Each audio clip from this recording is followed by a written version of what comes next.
This is the Page Publishing Book Club. How you doing? I'm Alice Stockton Rossini.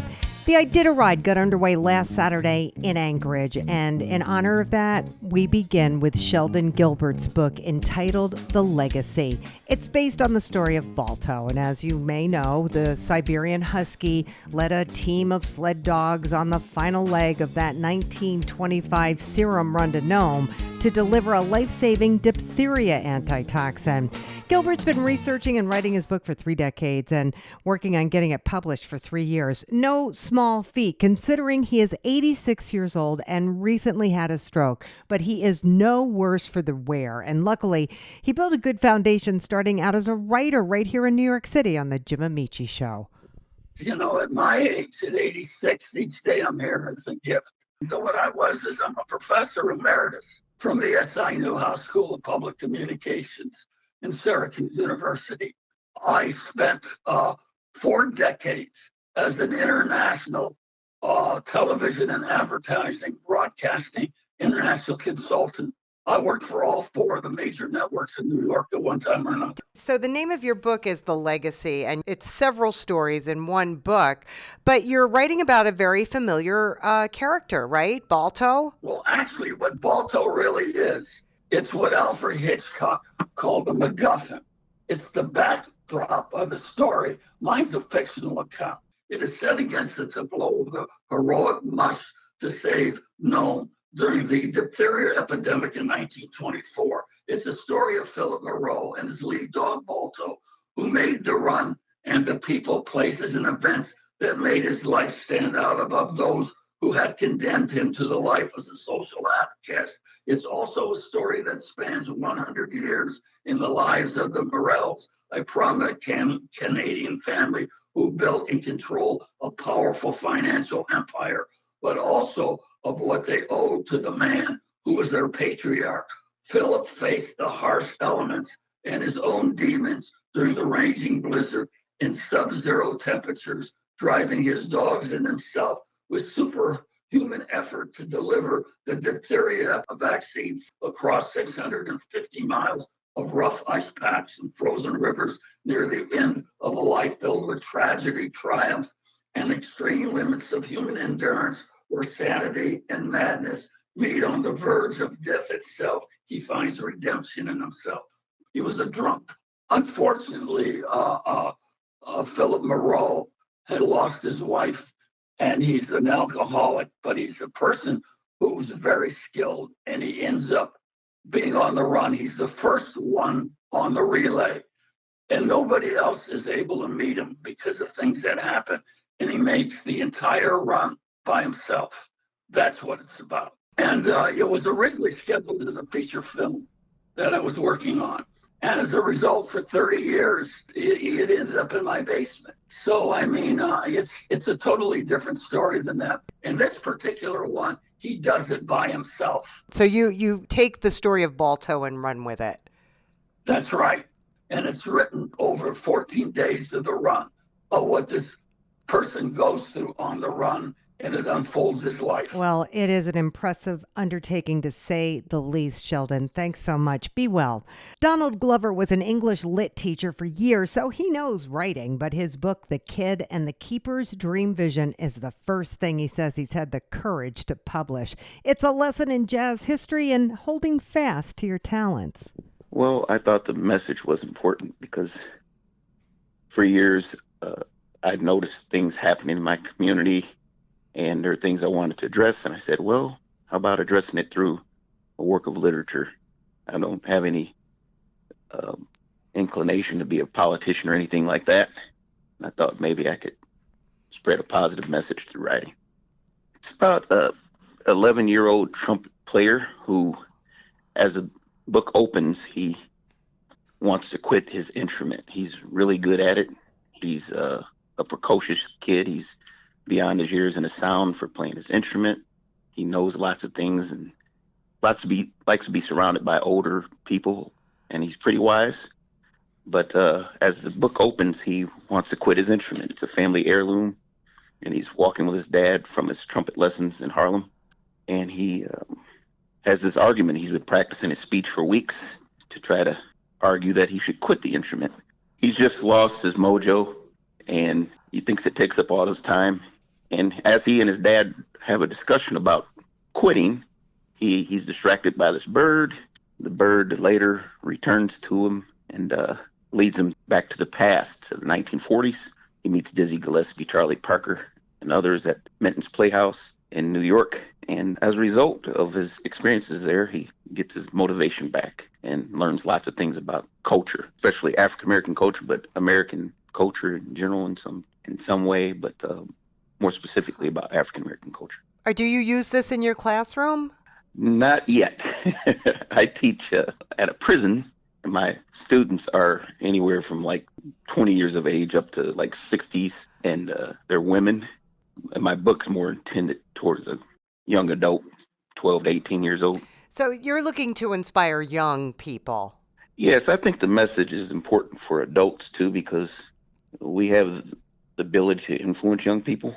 But my focus, my target audience is juvenile lit. And if I think about school, if I were teaching the book, I'd say from 6th through maybe 10th grade.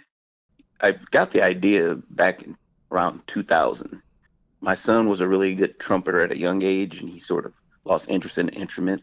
And then there was a kid I taught at a school for the gifted. He was in the jazz band. He really killed a Miles Davis composition solo, Freddie Freeloader. He played saxophone. He killed the solo. Everyone stood up, applauded him. And about 3 weeks later, he was reporting to my elective class, quitting band. And I didn't understand it. It didn't make sense to me that all the investment in time and money, resources for him to get as good as he was. And now, not only is he wanting to quit his instrument, but someone's allowing him. It just didn't make sense to me. Yeah. So I combined my son's experience. He was really good at a very young age, won some band competitions.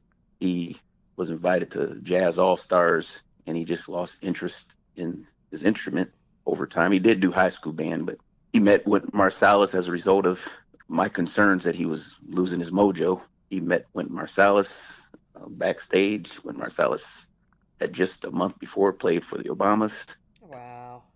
Those two experiences with my son and that young man compelled me to write the novel. It took me some years, but I finally got back after it. Well, nice job, Donald. Thank you. When James Fink ran out of dinosaur stories to tell his little nieces and nephews, he decided to make one up about a witch from the town his family is from. And now we have the Tales of the Witch of Temeshvar, Pawn to Powers. Did I say that right, James? Temeshvar. Temeshvar is the old hometown for my family in Romania. And if you take a look at the old-time maps, back when it was the Austro-Hungarian Empire, that was the province of Transylvania. Okay. So, and which is a really, really important in the culture back over there. Oh, yeah. Well, we kind of start off with the girl having stowed away on a ship. She's escaping an indenture to a Greek brothel. She had to run away from home because she was supposed to marry the Ottoman prince, and she didn't want to do that. So we find her having stowed away on a merchant ship. They find her, and she has to tell the tale of how she wound up on their ship. She doesn't quite finish the tale, but she tells enough of it to explain how she escaped marriage to the Ottoman prince. Basically, she had to die. And then when they basically resurrected her, she really didn't die. They poisoned her, but they had an antidote for it. So then she wound up with the gypsies, then she wound up in the brothel, then she ran away from the brothel. Now here she is, she's in Alexandria, Egypt. And she does a stupid thing. She reads the captain's books, his ledgers, and she tells me, I can tell you investors just how much you're cheating them if you really want, if you don't let me go. He says, well, I was going to let you go, but now you forced my hand. So he dumps her on a slave market. And from there, she winds up getting sold to a African princess who's going to use her to defray any suspicion that the princess was responsible for her husband's death. Oh. And that's the basic story. Okay. Okay, now Katerina or Kate's problem is she's a redhead. And because she's a redhead, automatically she's suspected of being a witch. And she's got green eyes. Also, not a good indicator if you're looking to avoid being thought of as a witch. And because she's sold to an African, redheads, they think they're witches or they're bad luck or both. So that's how she gets there. This is several books, right? Well, the first book tells us about the assassination, and then there's a lead story into a progression of stories that gets her from where she starts into Central Africa and beyond. And I got a website that I opened up that people can look in on. The website's called Tales of the Witch of Temeshwar.com. They can always go there, check it out, and order the book, either hardcover or Kindle. And hopefully things are going to open up and we can start doing book signings again. That would be nice. Right? I know. Yeah.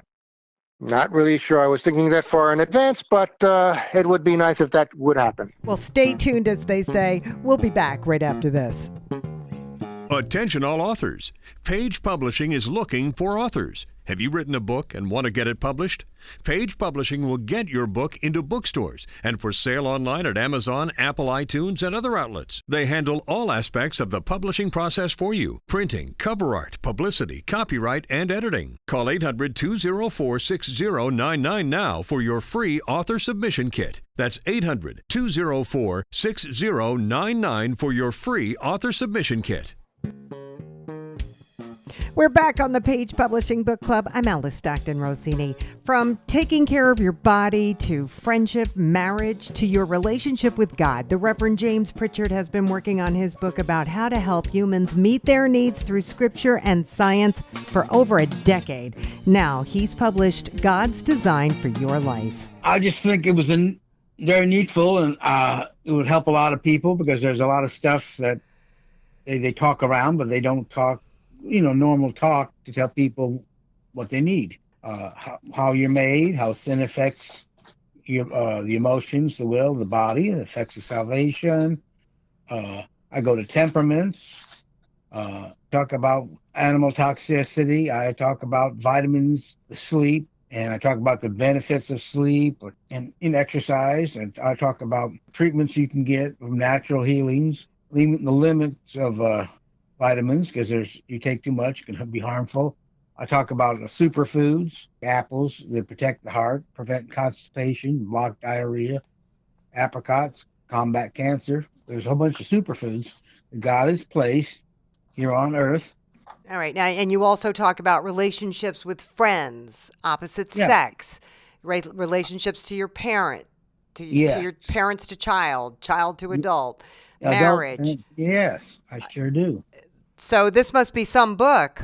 Yeah, because a lot of what used to be taught is not taught anymore. Like, for instance, in our today's world, we have more relationships with people over phones, computers. We just don't know how to talk to each other or do with each other. We have long distances, but human to human is we're losing the ability. Okay, yeah, I get that. I definitely get that. That's what I'm talking about. Yeah. We've lost that ability to relate to each other. I mean, it's there, but we just don't use it. Yeah, I know exactly what you're saying. It's easier to text someone than actually pick up the phone and talk to them, or actually go to their house and sit down and have a conversation. Right. Right. Because we don't really want to be that close. We don't want to be that intimate. Right. And that is how it hurts a lot of marriages for that same thing. When we think of intimacy, we think of sex. Well, you can be intimate and not have sex. Right. It's when you get talking with the other person and relating to that person. That's when you're being intimate, that you wouldn't tell anybody else. Right. See, that's intimacy, but that's not what they teach. Who's they? The school system, the movies of today, even on social media. That's what they teach. Yeah. When they speak of intimacy, they think of sex. And then finally, you talk about our relationship with God.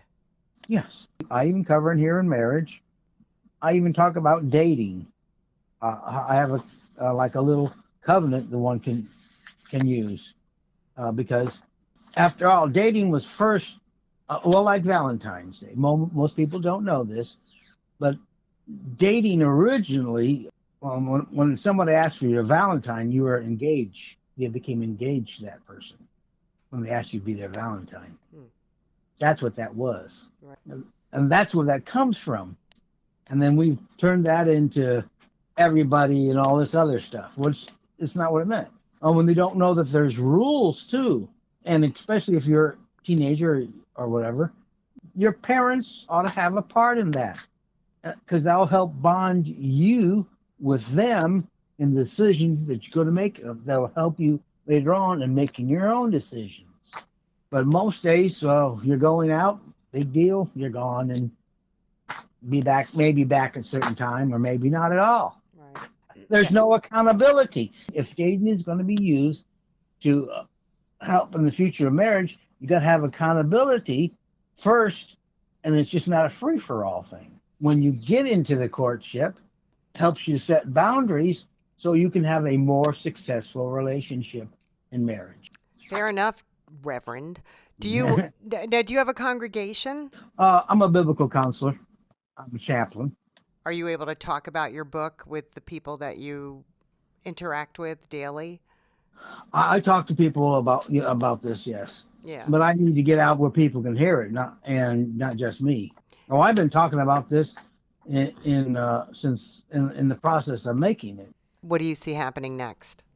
Getting this out to the public where people can hear about the book, because it needs advertised. If people don't know it, it's not there. It can be used for helping families. It can be even used in schools. It's so designed that way, or just for yourself. It's like you've written a handbook for life. Yes, that's what it is. That's why it's called God's Design. It's God's design for your life. All right, Reverend, thank you. Sadrina Hampton gathers all of her observations, experiences, and interactions and transforms them into a form of poetic consciousness in her book, Random Thoughts, Food for the Mind and Thoughts with No Answer. Just, life itself, just different obstacles that I've been through in life, and different people that I've came in contact with over a course of time, their struggles, some of the choices that they made and how it impacted their lives, and just more of my spiritual set of thinking about different things in different aspects. So that's just kind of what made me want to actually write this book. So do you write down things as you go along, or are you taking notes? I write it as I go. It's just like it's every day I see something different, or I hear about a different situation, and I just take my own perception of it, and I kind of look at it in a biblical aspect of it, and also in a human form, and just kind of put those together to make like a conscious decision about how I would have dealt with something, or how the other person could have dealt with something, Can you give me an example? Yeah, I have this one poem that I like. It's one of my favorite. It's called Choices. And Choices is kind of something that I kind of bank on a lot, that I think this book was actually made upon. It's basically a small little anecdote of choices, and I kind of broke the word down: the C, the H, the O, the I, the C, and the E, and the S. So it starts off as it says careless thoughts about what's right or wrong, and then the H, hilarious outcome from the decisions made. The O, open eyes to reality every time. The I, intelligent enough to accept the responsibility for the one made. C, correct the wrongs and make them right. E, easy to say but hard to do. And S, select the most responsible one for you. And it's just a thought. And that is just like a small little, anecdote or poem there to just express my feelings and my view of the choices and the options that we have and how we make them.